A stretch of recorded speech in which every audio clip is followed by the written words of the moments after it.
Alhamdulillah wis setengah hari iki hari ke-10 di bulan Ramadan.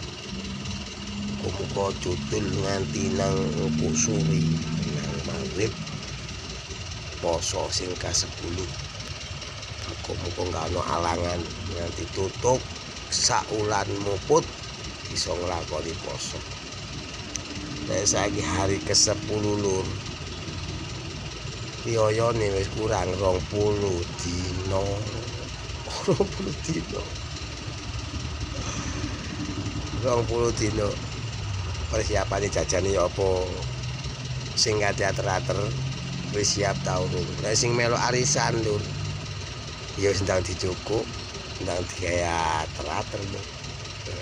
Wis kurang 20 dina riyaya iki. Nah wis, oke.